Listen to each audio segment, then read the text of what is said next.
Hi, and welcome back to another edition of hand-laid tracks and 3D printed trains with your host, Socrates.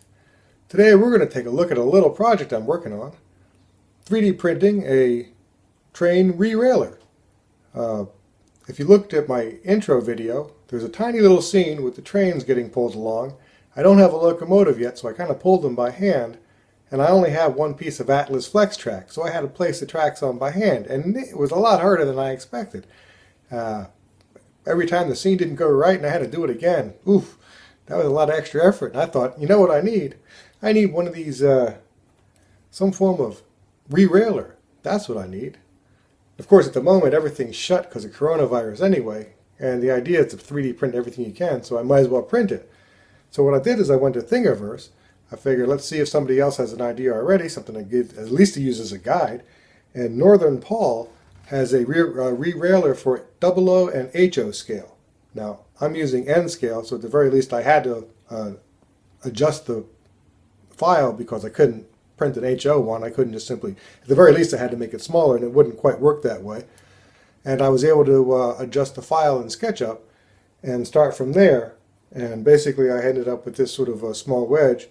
And because it's such a tiny little thing, and I'm using basically 1/3 of a millimeter heights, so it ends up being a bit stepped, and it kind of worked. But my original idea was to use the bottom because he has these two rail guides that set this on top of the rails, and then it goes down. So I thought instead I would use this as the rail guide and use those nice clean slots for the train tracks, for the train wheels. And so I set about messing around with that, and I ended up with basically a piece like this. So it's the same idea with the inner channel here, but I put it onto the back side, and it kind of worked, but it was a bit short. So I ended up making the longer one I have so far, which does sort of work, and it's a mostly workable thing. This is a little bit, the dimensions can be messed with slightly. This is a little bit wide in here. It's not exactly precise, but it does work, as you can see on a video.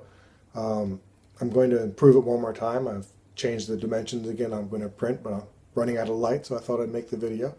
And I did it with that SketchUp. Like I said, I first imported his file into SketchUp and then had to sort of clean it up a bit. And I don't like to do two sides if I can avoid it, so I'll always split something in the middle and mirror only half of it because it just makes your life a lot easier. You make a component out of it, and because a component is the same throughout the file for the most part. It doesn't have to be, but it can be. And originally I found it wasn't exactly symmetrical, so that's the beauty of 3D printing, is you sort of have to, you can play with it again and again. And then I slowly, like I say, I slowly changed it where I flipped it to the print to the bottom side, and at this point it's a workable thing. It takes a little bit more effort and a couple more prints, and I think it'll be something I'll end up using for a while because it's a lot easier than doing it by hand, I'll tell you that much. Okay, so I was looking at this print that I made and how I was going to update it to the next version because it definitely needed to be improved. And while I was playing with it, I realized that the original print, on the bottom of it, his grooves that are supposed to sit on the tracks are actually almost perfect for the N-scale flange.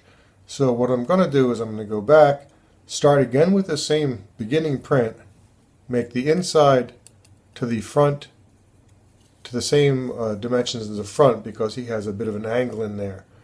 And I'll make it longer, and we'll run that through SketchUp, and we'll see how that prints out instead. Okay, so that worked out really, really well. I'm really quite pleased with how this turned out. It's functioning extremely well, as you can see on the video. The trains slide right down, and I'm finding that the ones that don't work on this thing, there's something wrong with the wheels. I printed these trains a long time ago. They've never actually been run on a train track before, so I'm finding where the bottoms need to be adjusted and such, and so the re-railer has worked extremely well. You can find it on Thingiverse, and I'll be printing some more things, and hope you want to check them out. Let me know what you think. I like it. So that was a real quick example of how to do some 3D printing. and we'll do more of it soon. I have some buildings, the things in the opening you can see, you know, the trains themselves, the buildings, everything else, stuff I printed. And we'll go come back for another episode, and we'll take a look at some more train stuff. Eventually, some trains and some tracks. Still just have the space